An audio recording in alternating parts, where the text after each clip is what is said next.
क्या आप SC, ST, OBC या EWS कैटेगरी से बिलोंग करते हैं? अगर हाँ, तो ये वीडियो आपके लिए बहुत ही इंपॉर्टेंट होने वाला है। मैं यहाँ पे अभी जो सुप्रीम कोर्ट का जो वर्डिक्ट आया है रिजर्वेशन को लेकर, इस पे फैक्ट लेकर आया हूँ।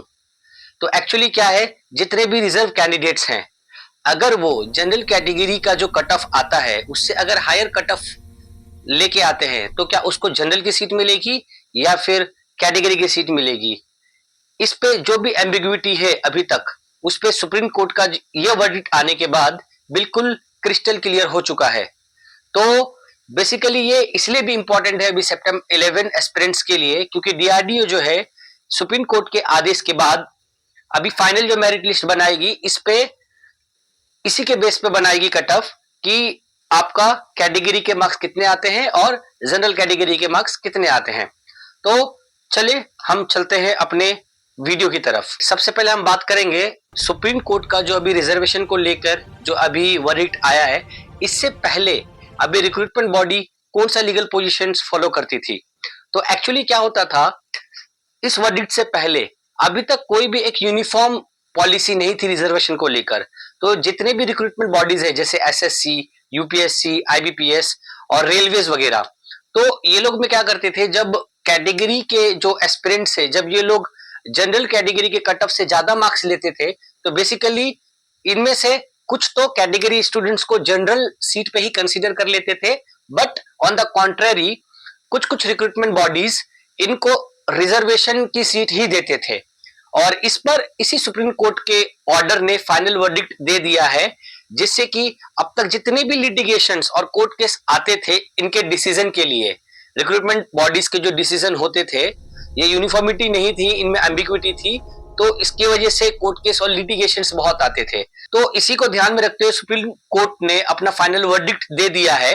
और जो फाइनल वर्डिक्ट दिया है वो क्या दिया, इस पे हम चर्चा करेंगे। बट इससे पहले मैं आपको बता दूं कि as per central government recruitment rules manual, जो कि ये कहता है, उसका एक स्पेसिफिक क्लॉज है, वो ये कहता है कि अगर कोई भी कैटेगरी का स्टूडेंट या कह ले कैटेगरी का एस्पिरेंट्स जो गवर्नमेंट जॉब के लिए अप्लाई कर रहा है, अगर उसने भी कोई रिलैक्सेशन, कैटेगरी रिलैक्सेशन अवेल किया है, जैसे कि एज रिलैक्सेशन का बेनिफिट अवेल करते हैं या फिर फी एग्जम्पशंस बेनिफिट अवेल करते हैं, और अगर वो जनरल कट ऑफ से ज्यादा मार्क्स लाता है, तब भी उसको उसके रेस्पेक्टिव कैटेगरी वाली ही सीट देंगे। रीजन बीइंग क्योंकि उसने वो रिजर्वेशन का बेनिफिट्स अवेल किया है। ठीक है। ऑन द कॉन्ट्रेरी, इसी को ध्यान में रखते हुए सुप्रीम कोर्ट ने क्या वर्डिक्ट दिया?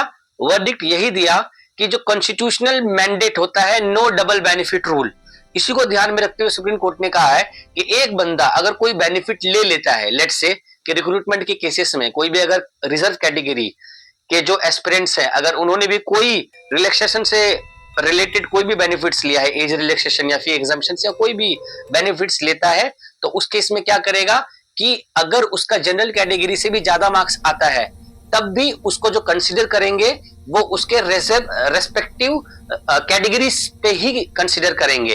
रीजन बीइंग कि वो डबल बेनिफिट नहीं लेगा, एक तो वो रिलैक्सेशंस भी ले रहा है कैटेगरी का और प्लस में जनरल सीट भी ले लेगा।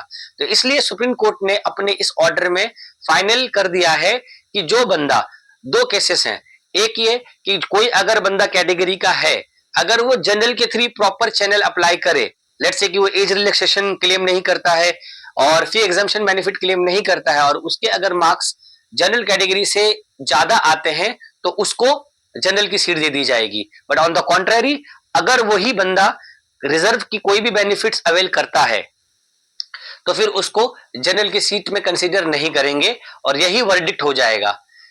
तो इसी को ध्यान में रखते हुए अभी जो सितंबर 11 के जो एस्पिरेंट्स हैं, जो STA B की तैयारी कर रहे हैं, टेक्नीशियन A की तैयारी कर रहे हैं, वो अपने दिमाग में ये डाल दे, क्योंकि इसका एप्लीकेशन की डेट निकल गया 12 जनवरी को।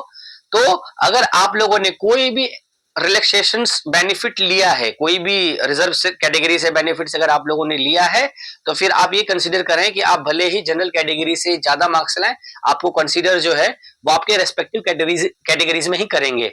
और मैं आपको एक बहुत इंटरेस्टिंग चीज यहाँ पे बताना चाहूंगा कि एक बार ऐसा कट ऑफ हुआ है कि राजस्थान का कोई गवर्नमेंट जॉब का था, स्टेट गवर्नमेंट, उसमें क्या हुआ कि जो OBC की कट ऑफ थी वो जनरल की कट ऑफ से ज्यादा थी।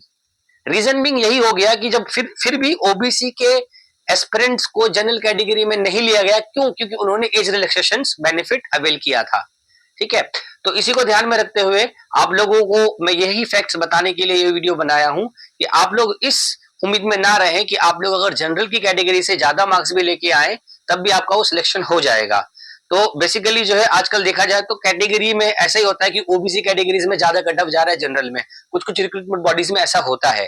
ठीक है, तो यही जानकारी आपसे लाना था और इसी तरीके के वीडियोस के लिए मेरे चैनल जो कि फाइल्स टू फैक्ट्स विद रोशन शेख है, इसको लाइक करें, कमेंट्स करें और सब्सक्राइब करें और अपने जो जरूरतमंद जो सीरियस मोड में पढ़ाई कर रहे हैं उन तक शेयर करें। Thank you for watching.